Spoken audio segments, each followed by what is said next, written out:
من فکر می‌کردم بزرگترین ترس دوران بارداریم اینه که بچه‌م سالم به دنیا نیاد. اما خب نمیدونستم قرار قبل از به دنیا اومدنش خود زندگیم هم از هم بپاشه.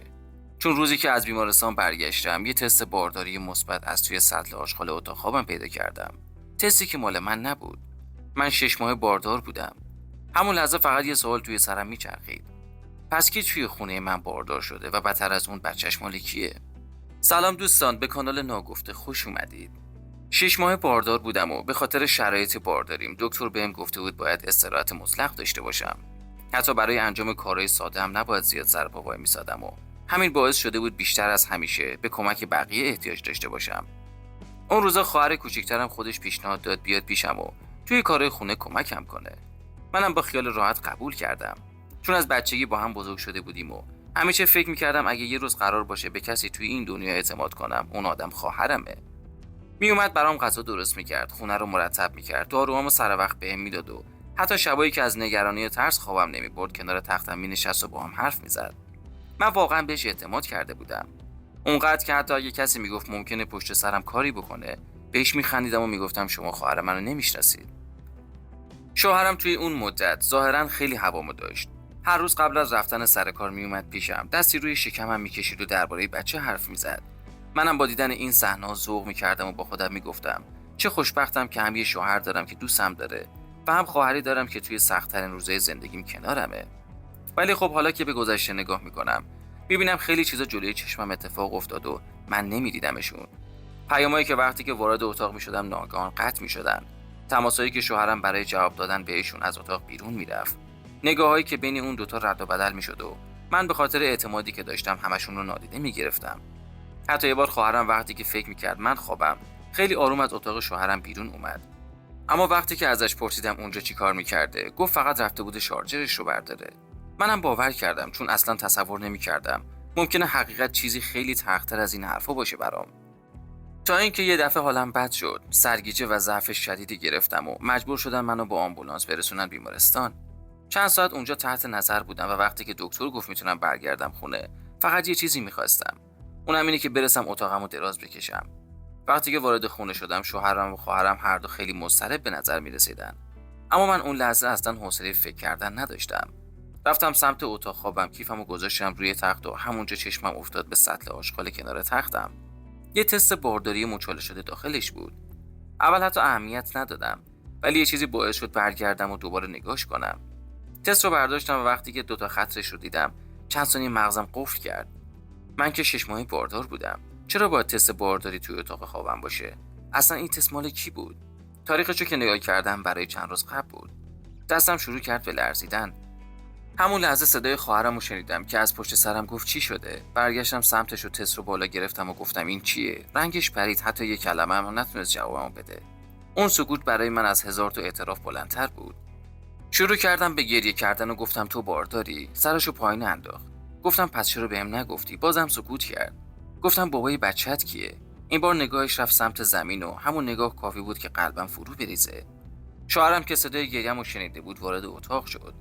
من برگشتم سمتش و با صدایی که از شدت گریه میلرزید گفتم تو میدونی این تست مال کیه؟ اون چند ثانیه سکوت کرد و گفت آروم باش، الان حالت خوب نیست. منم گفتم فقط یه جواب میخوام، این تست مال کیه؟ خواهرم شروع کرد به گریه کردن و شوهرم اومد جلو که منو آروم کنه. اما من دستشو کنار زدم و گفتم به من دست نزن، فقط بگو بچه مال کیه. و دقیقاً همون لحظه اتفاقی افتاد که هیچ وقت فکر نمی‌کردم توی زندگی خودم ببینم. شوهرم به جای اینکه که منکر بشه، به جای اینکه بگه دیوونه شدم یا دارم اشتباه میکنم، با صدای آروم گفت داد نزن، فشار بچه میفته. همون جمله منو بیشتر عصبانی کرد و گفتم فشار کی میفته؟ من که دارم از درد میمیرم، تو چرا نگران اونی؟ چند لحظه سکوت کرد و بعدش گفت بچه مال منه.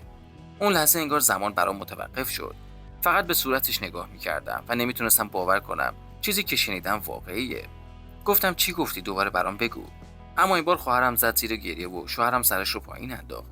دنیا برای من فقط با یه جمله خراب نشده بود.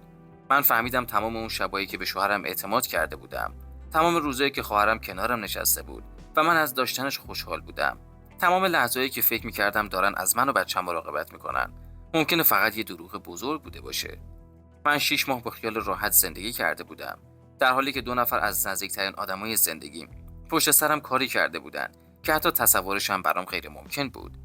به خواهرم نگاه کردم و گفتم تو چطور تونستی؟ من بهت اعتماد کرده بودم. من تو رو آوردم توی خونم که مراقب من باشی. اما اون فقط گریه می‌کرد و میگفت ببخشید. من نمی‌خواستم اینطوری بشه. اما چیزی که بیشتر از همه منو میسوزوند این بود که شوهرم هنوز کنارم ایستاده بود و به جای اینکه توضیح بده چرا این اتفاق افتاده فقط میگفت یه اشتباهه. برای من خیانت فقط یه اشتباه نبود. اون لحظه به شکمم نگاه کردم. دست روی بچم کشیدم و با خودم گفتم چطور ممکنه کسی که هر شب کنارم میخوابه پدر بچه خواهرم هم باشه؟ چند روز گذشت و من هنوز نتونستم تصمیم بگیرم باید چیکار کنم.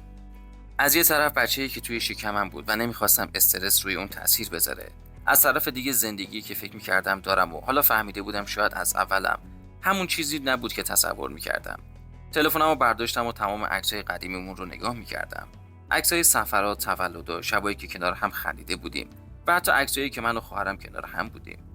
عجیب بود، توی همه اون عکس‌ها لبخند میزدم بدون اینکه بدونم پشت همه اون لبخندها چه رازی داره شکل میگیره. اما درست وقتی که فکر میکردم بدترین قسمت ماجرا رو فهمیدم. یه اتفاق دیگه افتاد که باعث شد دوباره به همه چیز شک کنم. وقتی که برای بررسی وضعیت بارداریم دوباره پیش دکتر رفتم، پزشک پرونده‌مو نگاه کرد و یه سوال خیلی ساده پرسید. سوالی که باعث شد خون توی رگام یخ بزنه. گفت شما مطمئنی تاریخ بارداریتون دقیق ثبت شده؟ همون لحظه سرمو بالا آوردم و گفتم یعنی چی؟ دکتر دوباره پرونده رو نگاه کرد و گفت چون طبق بعضی از تاریخ‌ها زمان بارداری شما با چیزی که فکر می‌کنید جور در نمیاد. من همونجا خشکم زد. یعنی ممکن بود تمام این مدت فقط راز خواهرم نباشه. ممکن بود پشت این ماجرا چیزی وجود داشته باشه که حتی خود منم ازش بیخبر باشم. اون روز از بیمارستان برگشتم، اما دیگه اون آدمی نبودم که چند ساعت قبلش از خونه بیرون رفته بود. چون حالا یه سوال جدید توی ذهنم شکل گرفته بود. سوالی که جوابش میتونست همه چیز رو عوض کنه. اونم این بود که اگه بچه خواهرم مال شوهر منه، پس چرا تاریخ بارداری منم با چیزی که دکتر میگه جور در نمیاد؟ و مهمتر از همه، چرا شوهرم وقتی که فهمید من تست بارداری خواهرم رو پیدا کردم، حتی یه لحظه هم تعجب نکرد؟ انگار از قبل میدونست من قراره اون تست رو پیدا کنم.